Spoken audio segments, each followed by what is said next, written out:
Why do you think our society demonizes the word try? Oh, interesting. I don't know if we're demonizing the word try, but we're definitely demonizing the word fail, and they kind of go together. So I see what you mean in an indirect way. We're not encouraging people to just do something to give it a try. We're really encouraged to try and to only try, which is not really trying when we know the outcome.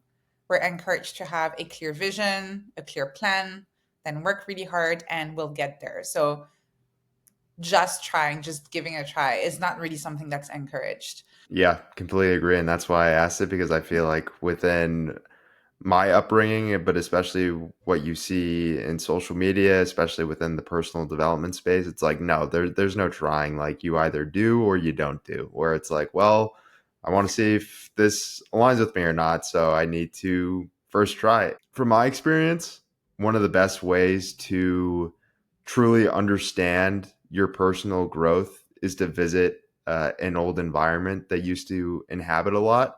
And a few months back, you returned to your old office at Google to speak.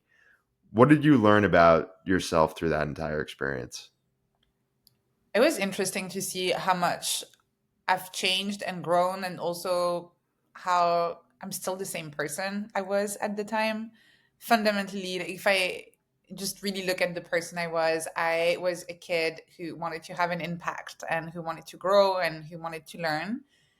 The main difference is that at the time, I believed that I would find that growth by following whatever blueprint for success other people who knew better than I did would provide for me. And if I was a good student and I applied those recipes, I would be successful and happy.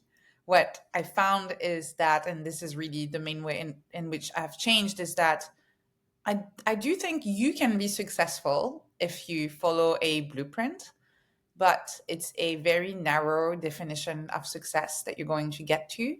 And it might not be the best definition of success based on your actual ambitions, aspirations, priorities, and values in life. And it does take a little bit longer and it's a little bit messier to figure out your own definition of success. But ultimately you're more likely to end up being happy, not just successful, if you don't follow or copy paste those recipes from other people. So it was surprising to see how I was still the same person, but with a little bit more wisdom. What's that process been like for you for unlearning what brought you success, but not necessarily fulfillment? It wasn't easy. It's very hard to unlearn our scripts. And for me, it took failing repeatedly, trying, not getting the outcome I expected, and realizing through experience that it was okay. It wasn't that bad. I could actually try again. It wasn't final. Failure is never final. And so I didn't learn any of this through just reading books or trying to apply some general common wisdom, but through actually trying, actually failing, learning from each failure, iterating. And to be completely honest, that's what I'm still doing. I'm not 100% sure as to where I'm going. I am still trying, still failing sometimes, and still learning from each iteration. You say, I finally went to a place I had never allowed my adult self to go to before. I admitted that I was lost. And just to parse that out, I feel like I was lost isn't the problem. Like a lot of the time, that's what people get into the framework of. It's like, oh, I feel lost. Like that's what's wrong. What stands out to me here is the I had never allowed. That's what really eats people up is like they don't give themselves the permission at the start just to allow themselves to feel lost and sort of be in that iffy situation of like, okay, things seem a little unclear, but I'm just going to allow myself to feel this unclearness rather than being reactionary and like being like, this is not okay. Our brains have evolved to ensure our survival. And so whenever we find ourselves in a space of uncertainty, I in the book I talk about liminal spaces, those in betweens where you're not quite sure where you're going, you're not even quite sure what you want, and so you feel completely lost.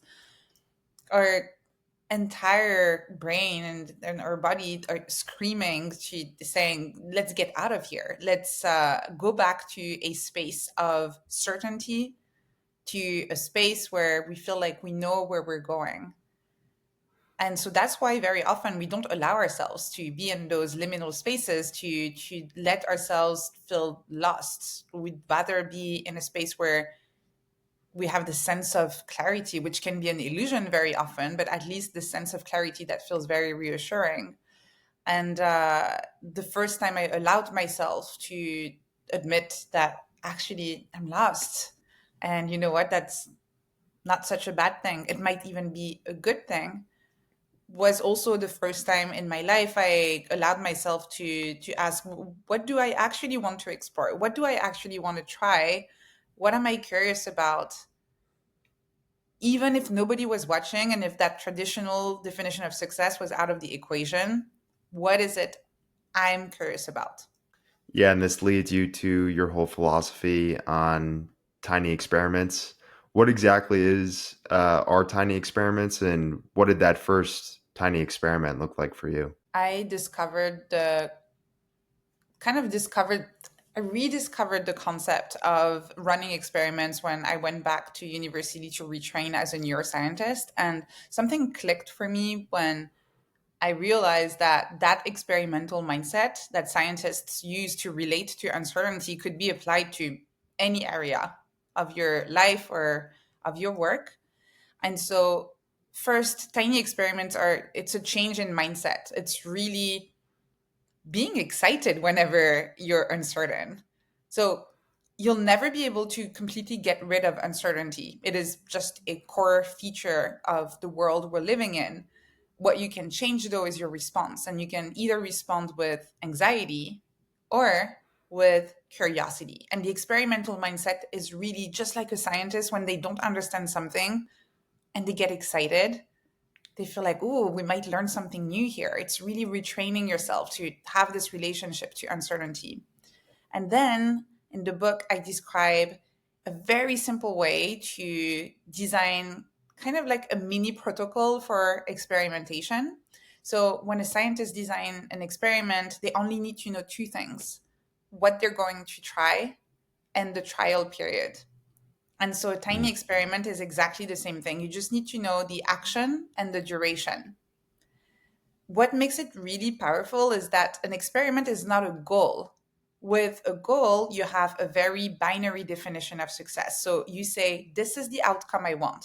If I get to this outcome, this is success. If I don't, this is failure. With an experiment, the only thing you're trying to do here is to learn something new. So, whatever the outcome, if you discover something new, either about yourself, about your work, or about the world, that is success. And an experiment is also not a habit. With a habit, you're committing to it for the rest of your life, which is kind of crazy sometimes, where you're like, you've never tried that thing before, and you say, let me do this Yeah, for the rest of my life. With an experiment, you say, let me try this for this duration. So that could be for 2 weeks, for 2 months, for 3 months. And again, if at the end of the experiment, you discover that this is not for you, that this doesn't work for you, that is growth, that is success as well. Now you know. I really like that idea of it's really not a change in what you're doing, but it's a change in mindset. And it's just like a reframing of language and not being so goal oriented, but leading with curiosity and experimentation. When it got into your work with neuroscience, especially in college when you were experimenting, was hypothesizing not a part of that sort of curriculum or way of thinking at all?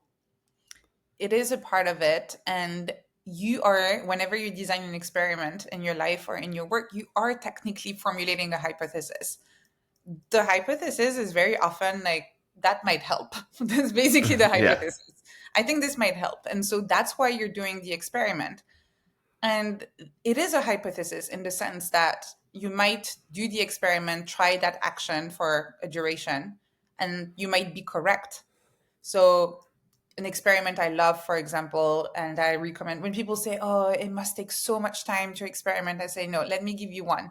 I will not bring my phone with me in the bedroom for the next 2 weeks. Action, duration, not changing anything, not adding more work."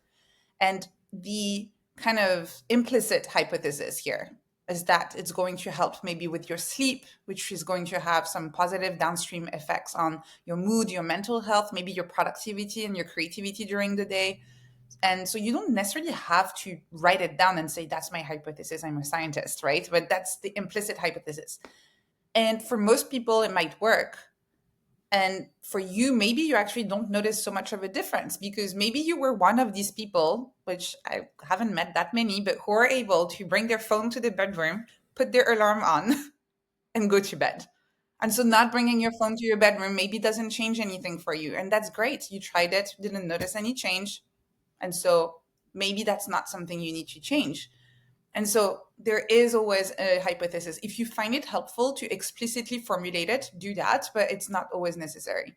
Shifting things into the professional setting when it comes to experimentation as well, I feel like there's been a massive shift where just within the last couple of decades where it's like, all right, like started this company and like I'm on this path for, my entire life versus truly being an experimental person and like I'm going to try a bunch of different things.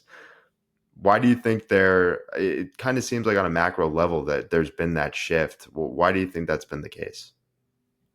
It's interesting because the world is changing so fast right now. Every generation says that, and it is accelerating. The pace is accelerating. The skills you learned in college might be outdated by the time you're done with your degree. Yeah. And there are new technologies that just keep on popping out every single week. You have to constantly, we talked about unlearning. You have to constantly unlearn and relearn new skills, new ways of navigating the world. And so clinging to the idea that you might have one lifelong project is it almost sounds absurd in today's world, right? So you're seeing a lot of people who are embracing a more of a multi hyphenate type of approach to their career.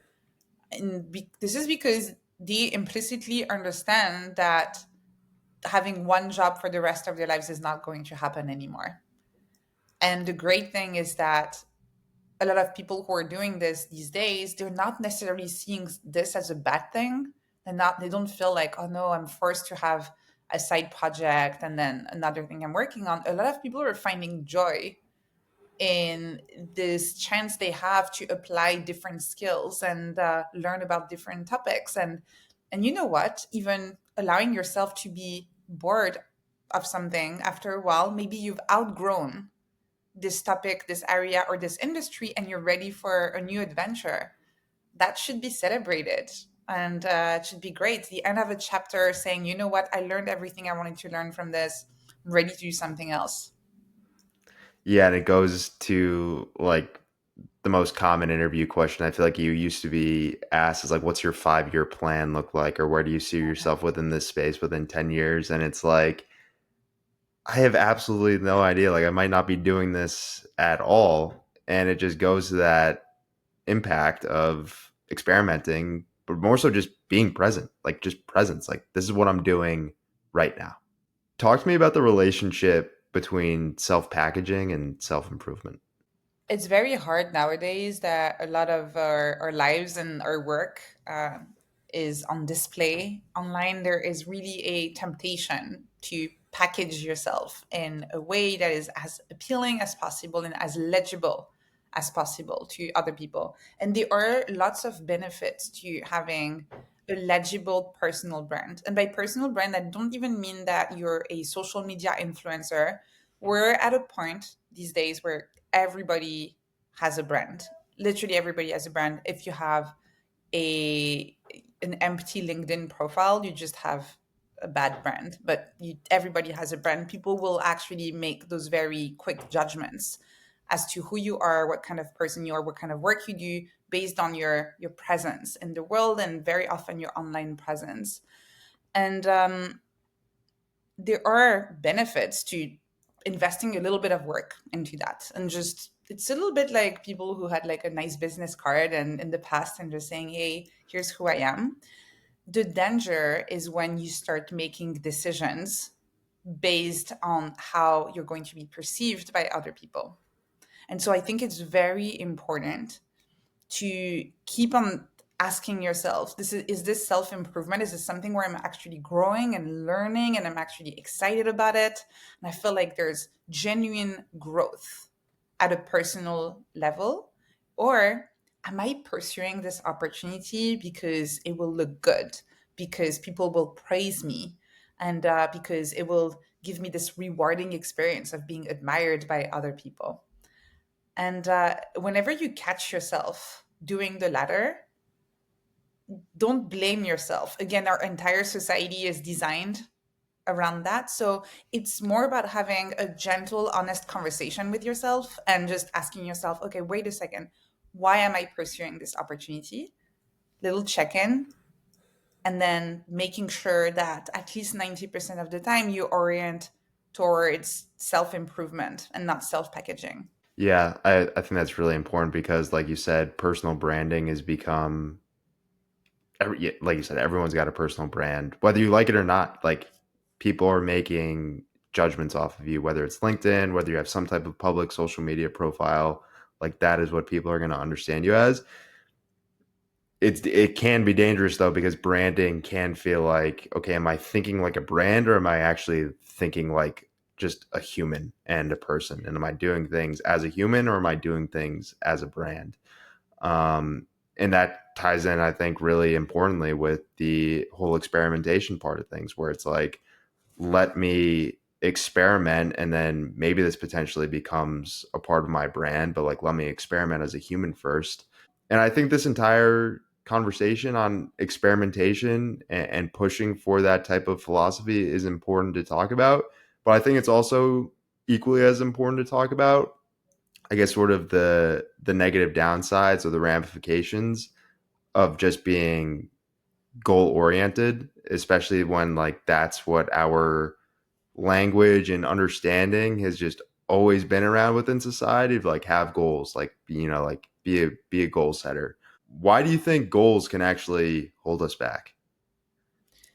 Goals are great when you have a very clear idea of what needs to be achieved and you already have a very clear way to get there. And so if it is something that thousands and thousands and thousands of people have already done and it works and you just need to show up and do it, then a goal can actually be kind of helpful. But those are so there are so few things that are like that in life. um, Most of the time there are too many variables. There's no plan or, again, blueprints that you can just copy paste. um, you look at someone who's achieved something and you think they're like you, but they're not really like you in a way or another. They might have a little bit more money, but less money. They might have a bit better health, less health. They might, you might be the primary caregiver for someone. They might not have that to take care of too. And so, even if on the surface you look at someone and you feel like, oh, they did that. If they could do it, that can be my goal. In reality, the variables are completely different. And so this is really where goals can be dangerous because they can really push us towards toxic productivity in the sense that we feel like we should be able to achieve it, right? It's just a matter of having a clear vision and then working really hard. So as long as we work really hard, we'll get there. And so when we're not getting there, we just feel like, oh, I'm probably not working hard enough. And you're just going to overwork yourself in order to get there. They can also create a bit of shame around that, or a lot of shame sometimes when, again, you're not getting there. How come this person you were in school with is already there and you're here, right? It's like we're staring at this giant leaderboard asking, why aren't we fast enough? Or maybe our work is not good enough. Maybe we're not good enough. So a lot of shame around that. And they also just limit the number of options that you might explore. Because again, you might just look at someone's goal and feel like that's what success looks like. That's what I should be doing. Or I am the kind of person who can achieve that kind of goal. And so it's very limiting. Whereas when you let go of goals and you decide instead to experiment, you mentioned earlier that question, the where do you see yourself in the next 5 years? For me, the best outcome possible is that in 5 years you look back and you are utterly almost confused, right? As to, Yeah, like, 100% like, agree. yeah. 100% agree. And you look back and you feel that's my life. I'm the same person. All of this happened, and now I'm working on this, and I used to work on that, and that's what you want to happen. You don't want where you are in 5 years to be so linear that you can predict it Yeah. today. And that's the problem with goals. Again, they will get you to a very predictable place. Yeah, there's so much to unpack there. I, to a degree, believe that we don't know what's best for us. Like, we can have these clear goals that we set out and we can have a vision of what our life we want it to look like. But I think, there comes a point where, like, there needs to be spontaneity and things that kind of just like come into your life. And that goes to that experimentation and curiosity. And the way that I see it is like goals is just very statement based. I'm doing this so that XYZ can happen. And experimentation and looking at your work from a vantage point of curiosity is much more questions based. I wonder what will happen if I do this work, and then just allowing things to naturally unfold from there, and just sort of like, oh, that's interesting. Like, oh, that's interesting. Oh, I didn't expect that to happen. Because I think just like when you're focused on goals, you just put the blinders on and you're like, that's what I'm trying to get to. And maybe you do get there, maybe you don't. And you have this great quote in your book about goals. You say, they create a discouraging perspective where we are far from success. Our satisfaction, the best version of ourselves, lies somewhere in the future. And I had Kenneth Stanley on my show in the past.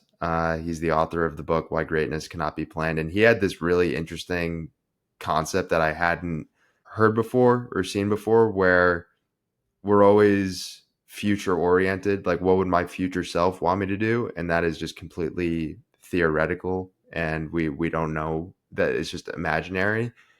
He was talking about like we need to focus on our past self, because like that is who we know, like what we've done in the past, and just allowing that past version of ourselves to continue, just allowing ourselves to push forward. Like, I'm just trying to push forward from that, rather than simply like that's who I'm trying to become.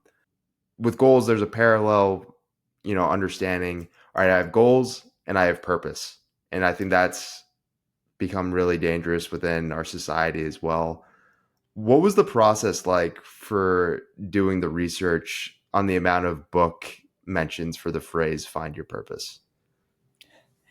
I was actually just curious to see if I had this feeling that I was seeing a lot more people around me or even on social media saying, find your purpose. You have to find your purpose. Here are 5 different ways you can find your purpose. And I just wanted to check if it was a feeling, if it was just in my circles, or if it was more of a general phenomenon that was happening. And so I went on a tool called Google Ngram, which shows you can look up any phrase in books from the past few centuries, and it will generate a graph showing you how often this phrase has been used in books.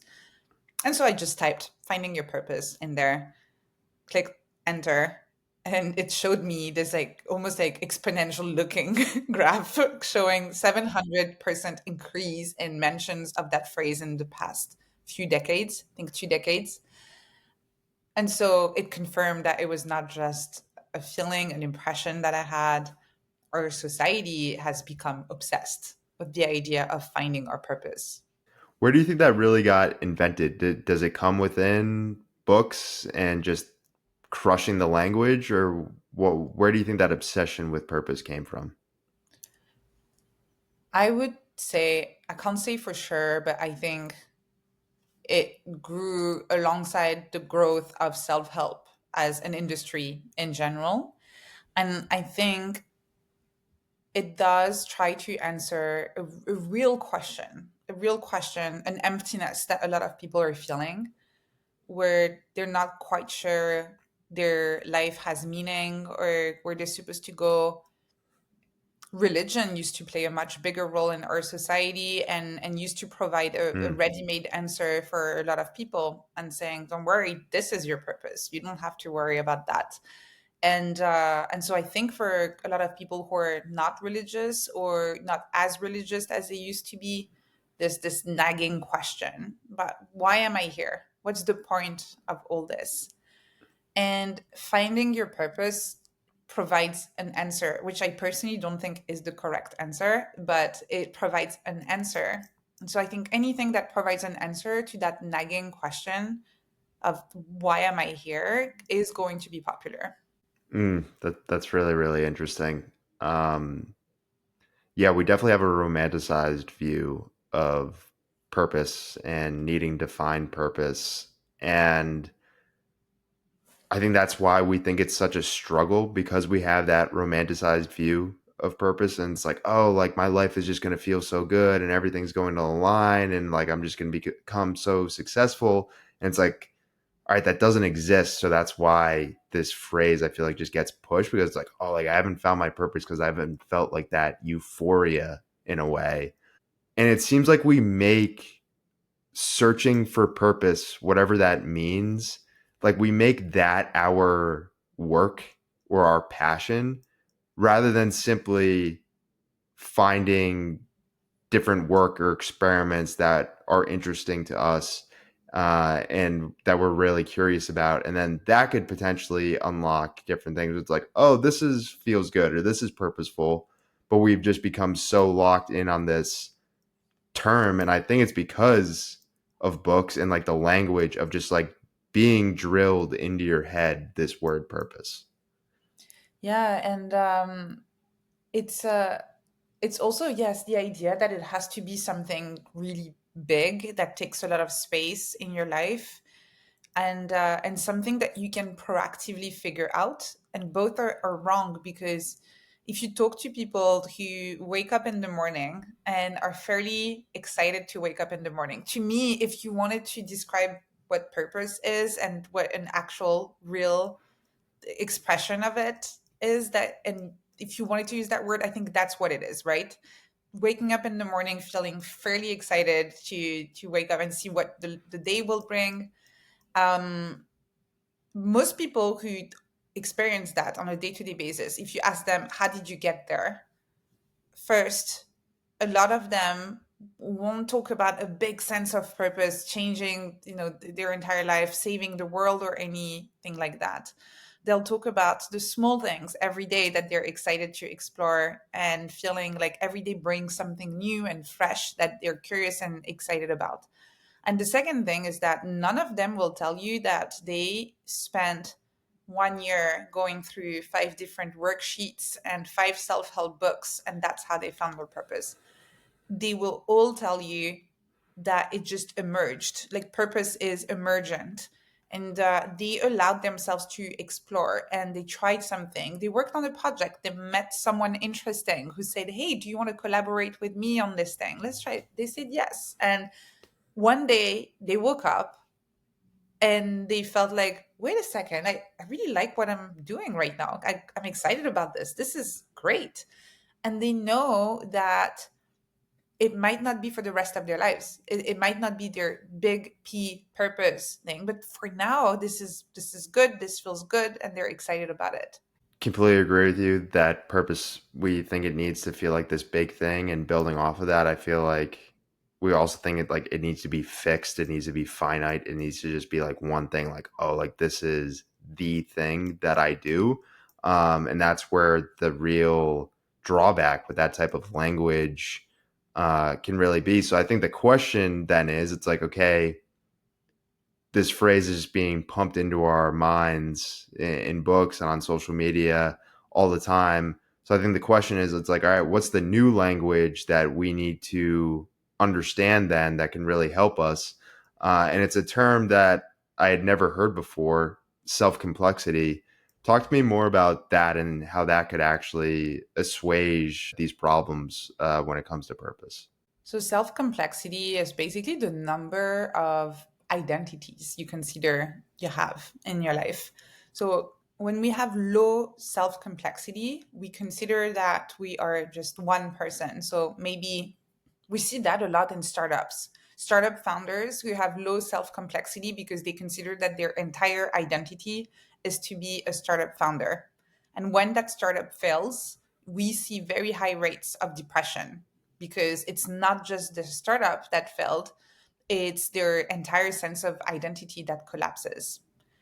When you have a higher sense of self complexity, you might be a startup founder, but also a spouse, a dad, a rock climber, a friend, a pet lover, a writer, whatever it is. And you have all of those different identities in your life, which means that if one area of your life is not really working out the way you would like it to at any point, you're not completely collapsing.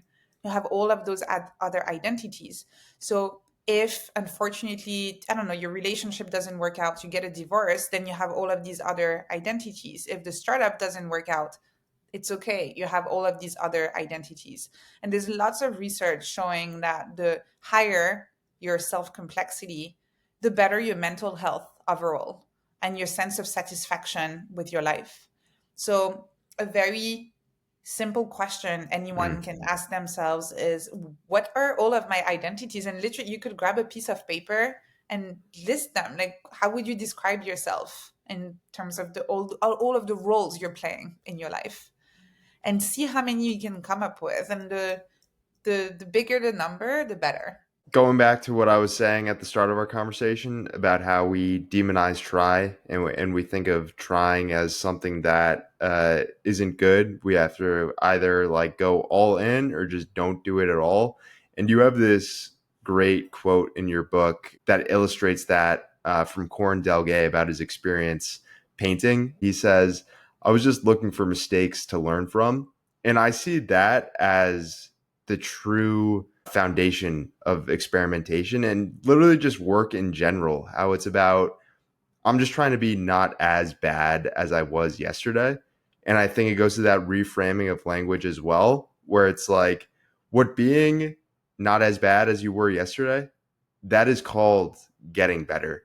How do you see that framing and sort of that freedom behind experimentation as the real source for people actually seeing progress that they would actually want to and sort of achieving potential goals in the future? Yeah, that's the problem with the usual vision of success that we tend to have. People think that it looks very linear in the sense that every day you need to be 1% better. And this has also become a very popular phrase. The reality is that when you grow, it looks a lot messier than that. And so there might be days where it doesn't really feel like you're making any progress at all. There might be days where you realize that you learned something that was wrong and you need to first unlearn it in order to learn something new. And so it might sometimes feel like going backwards, but you're still growing, and it might not look like this nice staircase visual that you see everywhere. It might look like more like a bunch of loops and going back and going up and down.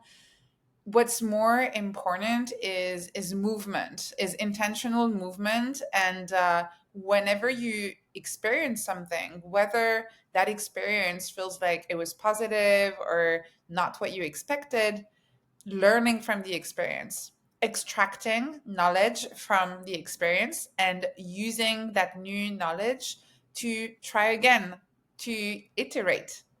And this is how we grow. And that requires embracing mistakes as part of that process. How has meditation allowed you to listen to yourself more? I used to think that I was terrible at meditation, completely incapable of doing it. And it is actually through experimentation that I discovered that I can meditate. And for me, although I haven't become like a daily meditator, I don't meditate every day. It's now part of my toolkit. So this is something I can use whenever I feel like I need to slow down, I need to reconnect with myself, I need to quiet my thoughts, and I need to let go of some of the self-judgment that we might experience sometimes on an everyday basis.